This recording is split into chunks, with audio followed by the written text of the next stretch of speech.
اسلام کا زوال شروع ہو گیا خلافت راشدہ کے خاتمے کے ساتھ۔ حضور کی حدیث بدأ الاسلام غریبا وسیعود کما بدأ فطوبی للغرباء۔ اسلام کمزور تھا، اجنبی تھا، غریب تھا، کوئی اس کا جاننے والا نہیں، پہچاننے والا نہیں، پرسان حال نہیں تھا، لیکن اب اللہ نے اسلام کو غلبہ دیا ہے۔ اب سبھی ٹھاڑے کے سب دوست ہیں، طاقتور کے تو سبھی جو ہے ساتھی ہیں، لہذا اب سب ساتھ دے رہے ہیں۔ لیکن تم دیکھنا اسلام بہت جلد پھر غریب ہو جائے گا۔ بدأ الاسلام غریبا وسیعود کما بدأ، فعل مضارع پر جب سین آتا ہے وہ ہے مستقبل قریب، عن قریب اسلام پھر غریب ہو جائے گا۔ اس کے بعد سے اب تک کی تاریخ اگر میں بیان کروں تو پھر صبح ہو جائے گی۔ حضور نے فرمایا اوتیت جوامع الکلم، مجھے اللہ تعالیٰ نے نہایت جامع کلمات عطا کیے ہیں۔ ایک حدیث کے حوالے سے اب تک کی تاریخ 14 برس سے چند سال کم کی تاریخ ایک حدیث میں۔ مسند احمد ابن حنبل کی روایت، نعمان ابن بشیر رضی اللہ تعالیٰ عنہ راوی۔ غالباً یہ کتابچہ یہاں تقسیم ہوا ہوگا، اس میں یہ حدیث کے ٹیکسٹ موجود ہیں۔ میں اگر لفظاً معاملہ لے کر چلوں گا تو معاملہ مشکل ہو جائے گا، ترجمہ بھی متن بھی۔ یہ 4 ورقہ ہے، جنہیں نہیں ملا وہ جاتے ہوئے لیتے جائیں ضرور۔ حدیث کا لب لباب کیا ہے؟ حضور نے اپنے دور سے لے کر قیامت تک 5 ادوار گنوائے ہیں تاریخ کے۔ پہلا دور دور نبوت، دور سعادت۔ دوسرا دور خلافت علی منہاج النبوہ، نبوت کے نقش قدم پر، نبوت کے طریق پر خلافت۔ کیا مطلب؟ خلافت راشدہ میں وہ نظام جو کا تو قائم رہا جو محمد عربی صلی اللہ علیہ وسلم نے قائم فرمایا تھا۔ تیسرے دور کو کہا آپ نے ظالم ملوکیت، بادشاہت۔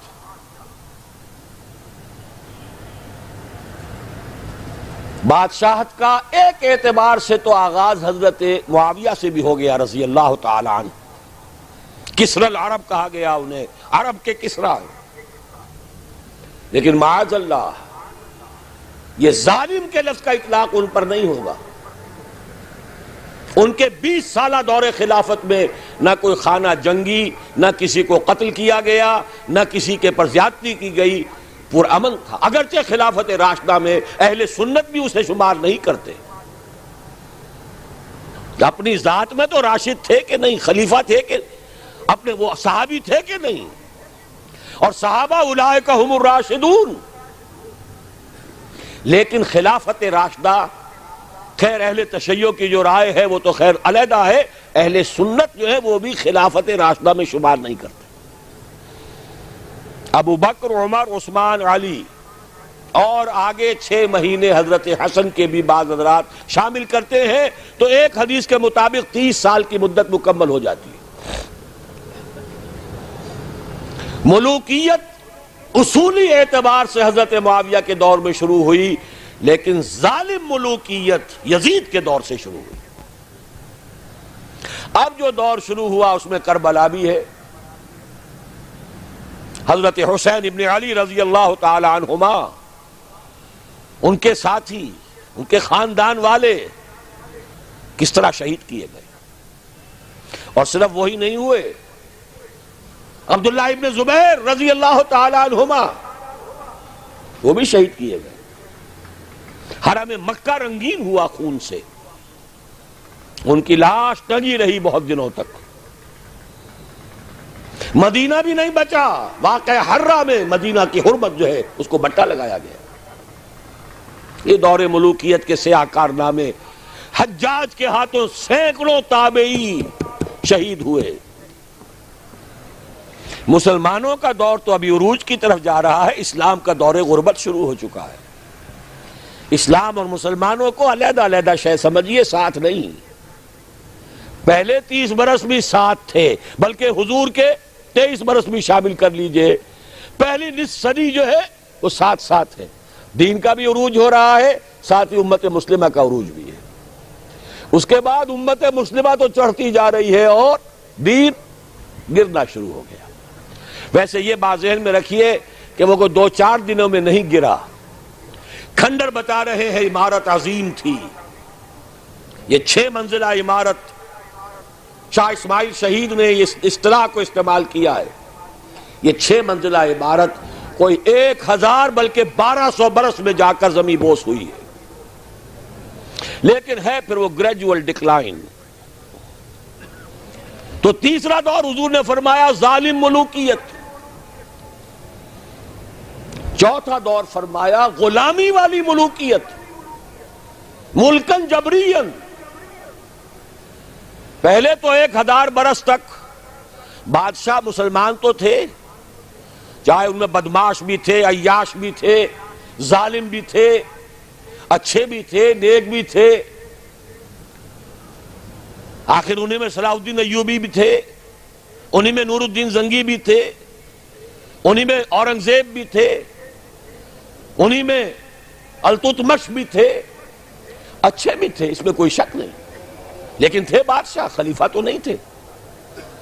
لیکن یہ کہ اکثر و بیشتر کا معاملہ تو وہی ہے، عیاشیاں ہیں، محل بن رہے ہیں، تاج محل بن رہے ہیں، الحمرا بن رہا ہے، جہاں جائے کوئی اقبال اور جا کر رو کر آ جائے، رو لے اب دل کھول کر دیدہ خون آبا بار، وہ نظر آتا ہے تہذیب حجازی کا مزار۔ یہ وہ دور تھا کہ جو تھا تو دور ملوکیت، لیکن بہرحال ملوک مسلمان تھے۔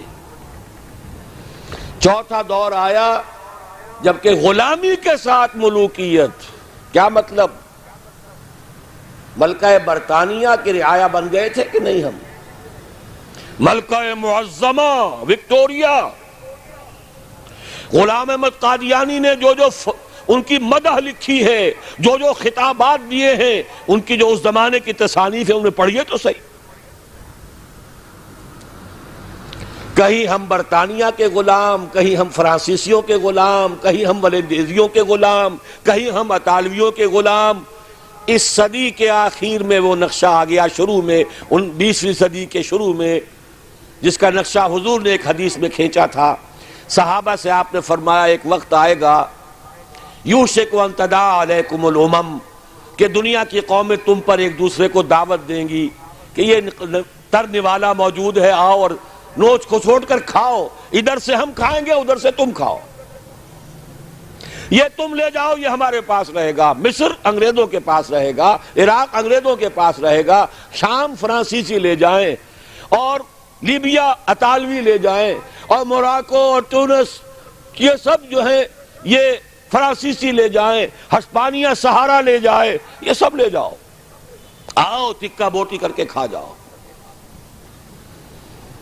سلطنت عثمانیہ ختم، 1924 میں خلافت بھی ختم، نام کی خلافت، حقیقی خلافت نہیں تھی، پھر بھی جیسا کہ میں نے آپ کو بتایا بڑی طاقت تھی اس میں۔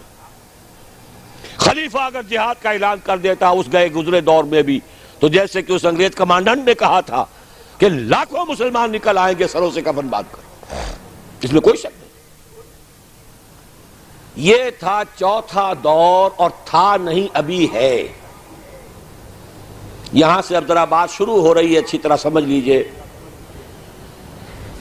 کہنے میں تو یہ آتا ہے اور تاریخ بھی یہ بتاتی ہے، حقائق بھی کچھ اس طرح کے ہیں کہ اس صدی کے آغاز میں تو اسلام اور مسلمان دونوں انتہائی زوال کو چلے گئے، اس کے بعد سے عروج شروع ہوا ہے کچھ۔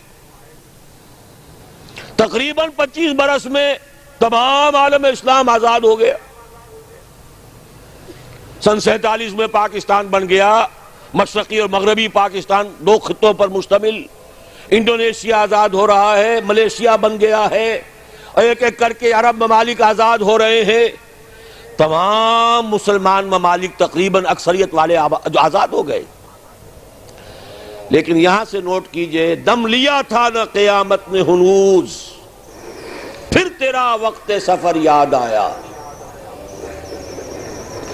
یہ جو کولونیلزم تھا جس کی بساط لپیٹی گئی ہے اس صدی کے وسط میں، یہ کرسچین کولونیلزم تھا۔ انگریز کون تھے؟ عیسائی۔ فرانسیسی کون تھے؟ ولندیزی کون تھے؟ ہسپانوی کون تھے؟ اطالوی کون تھے؟ یہ عیسائیوں کی کولونیل حکومتیں، نو آبادیاتی حکومتیں، وہ بساط ذرا طے ہوئی تھی کہ اسی وقت ورلڈ بینک قائم ہوا، کچھ عرصے بعد IMF قائم ہوا،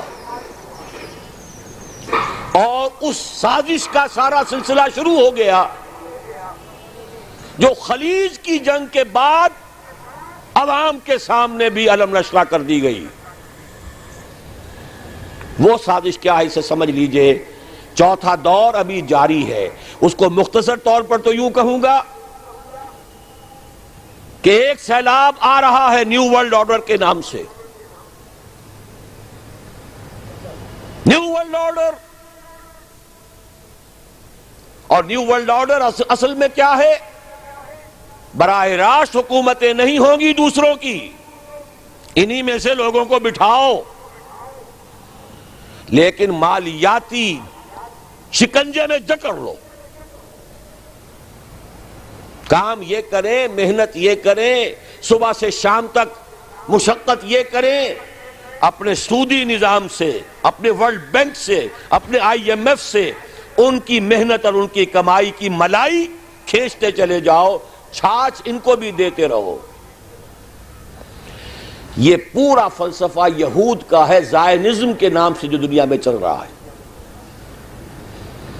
یہود کا کہنا یہ ہے کہ اصل انسان صرف ہم ہیں۔ 13 ملین یا 14 ملین، 1.5 کروڑ سے بھی کم انسان دنیا میں یہودی ہے۔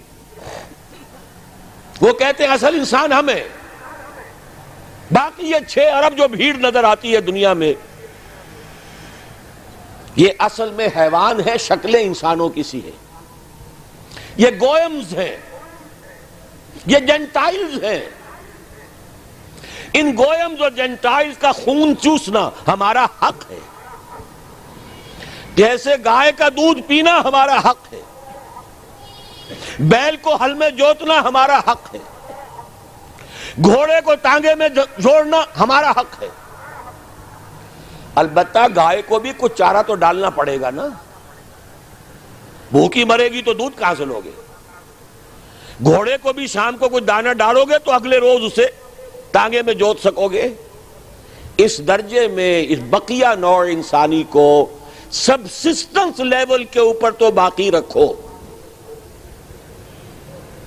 باقی ان کی محنت، ان کی کوشش، ان کی جد و جہد، گھوڑے پر اگر آپ نے جو بھی ٹانگے باندھ ہے، اس نے اگر 100 روپے شام تک کمائے ہیں تو 20-25 تو بہرحال گھوڑے پر بھی ڈالے گا، باقی اس کی کمائی ہے۔ سبسسٹنس لیول ان کو دو تاکہ یہ کل بھی کام کرنے کے قابل ہو، لیکن سارا سودی نظام کے ذریعے سے ان کا خون ہم کشید کرتے چلے جائیں۔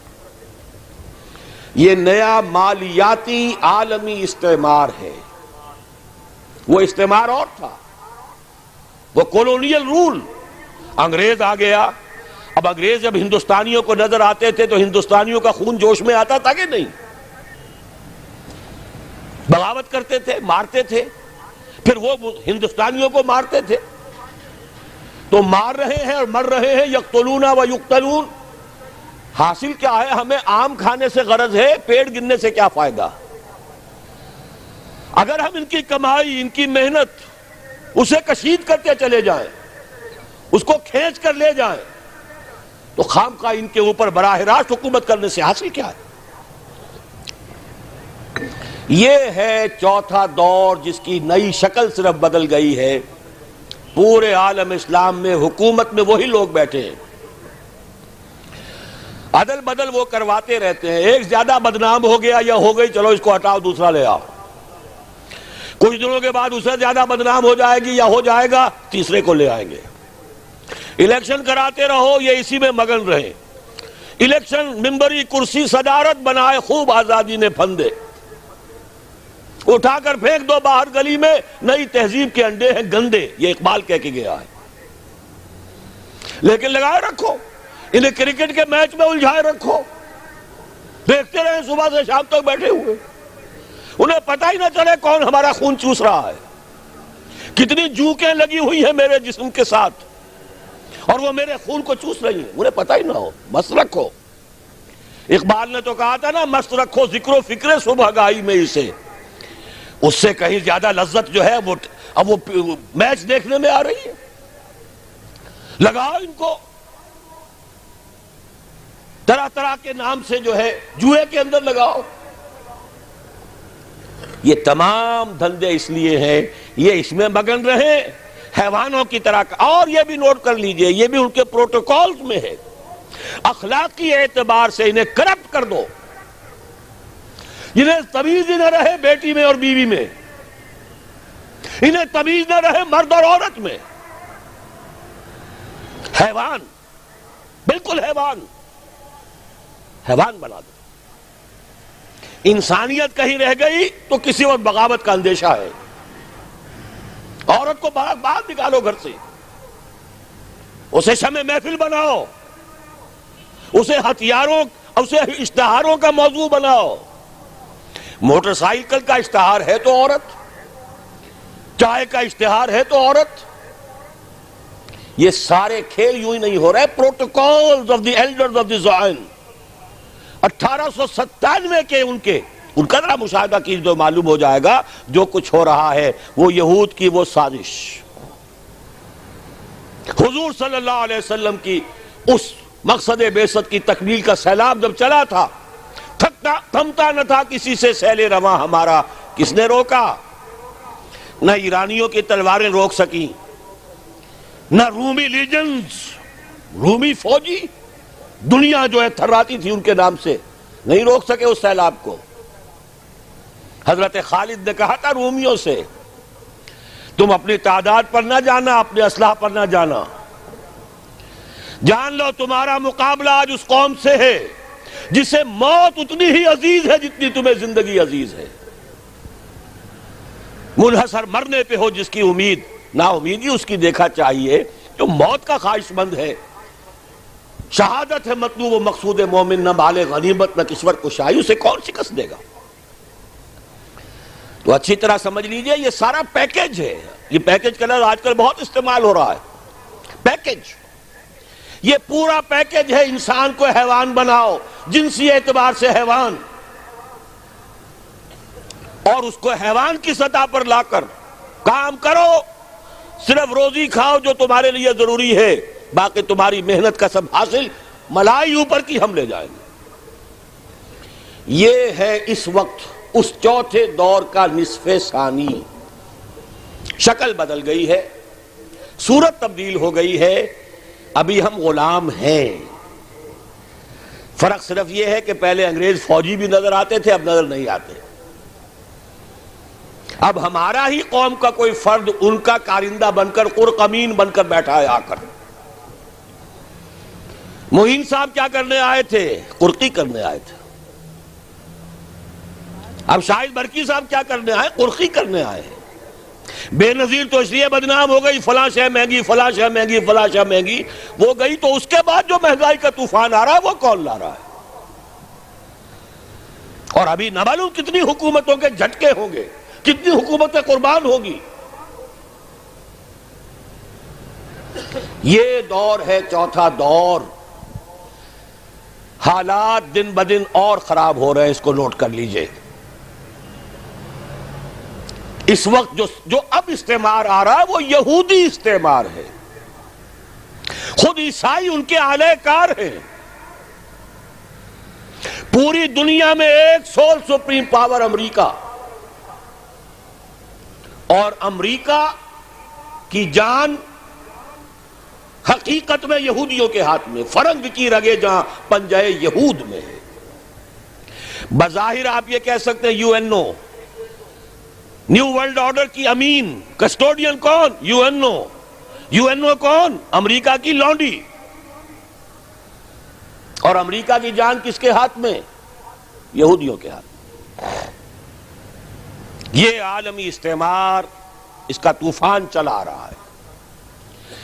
آخری ٹکراؤ ہونا ہے امت محمد اور یہود کے مابین. شیطانی قوت کا سب سے بڑا نمائندہ یہودی، وہ جو اقبال نے اشعار کہے تھے، دنیا کو ہے پھر مار گئے روح و بدن پیش، تہذیب نے پھر اپنے درندوں کو ابھارا، اللہ کو پامر دیے مومن پہ بھروسہ، ابلیس کو یورپ کی مشینوں کا سہارا. لیوسیفر، اس کا اعلی کار آرڈر آف الومیناٹی، اس کے اعلی کار میسنز، فری میسنز، فلاں اور فلاں اور فلاں، زائنزم کے نام سے تحریک. 2000 برس کے بعد یہودیوں کی حکومت قائم ہو گئی 1948 میں. میں نے 2000 برس کہے تھے پہلے بھی.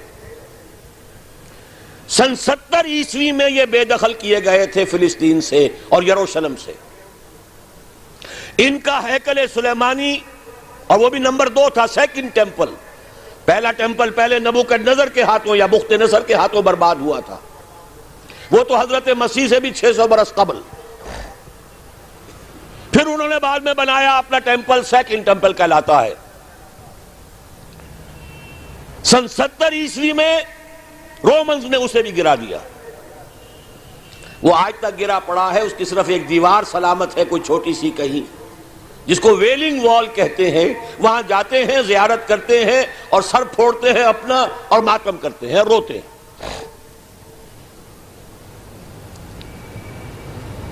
سن 70 میں انہیں جو دیش نکالا ملا تھا فلسطین سے،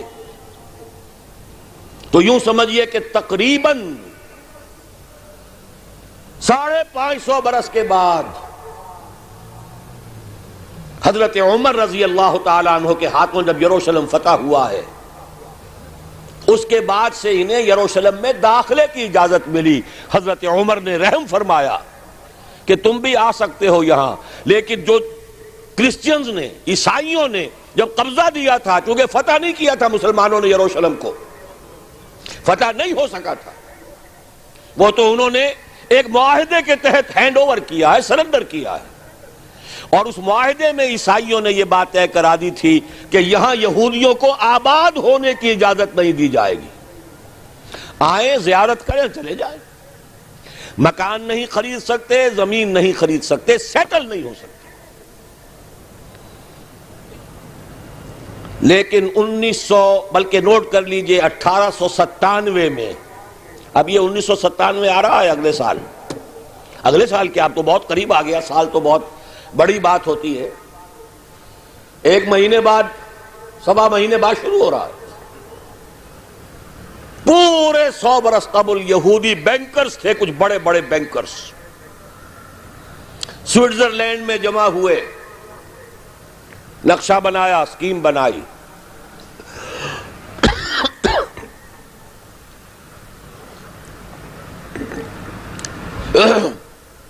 سازش کی صلاحیت اللہ نے بے پناہ دی ہے. دولت بے شمار جمع کر چکے تھے سودی نظام سے. 20 برس کے اندر اندر برطانیہ کے ذریعے سے اعلان کرا لیا بالفور ڈیکلریشن. سن 70 اور 1917 کتنا فرق ہوا اس میں؟ 1800 برس سے زائد عرصہ. ان کا داخلہ ممنوع تھا پہلے 500 برس، بعد میں داخل ہو سکتے تھے، آباد نہیں ہو سکتے تھے. 1917 میں بالفور ڈیکلریشن کے ذریعے حق مل گیا کہ ہاں یہ بھی آ سکتے ہیں، مکان خرید سکتے ہیں. چونکہ اب ظاہر بات ہے پہلی جنگ عظیم کے بعد مسلمان تو چت پڑا ہے، کون بولے گا. اندیشہ ہو سکتا تھا تو ترک خلافت سے ہو سکتا تھا کہ کہیں تنگ آمد بجنگ آمد خلیفہ کہیں اعلان کر بیٹھا جہاد کا تو کیا ہو جائے گا پوری دنیا میں، لہذا خلافت ختم کرواؤ.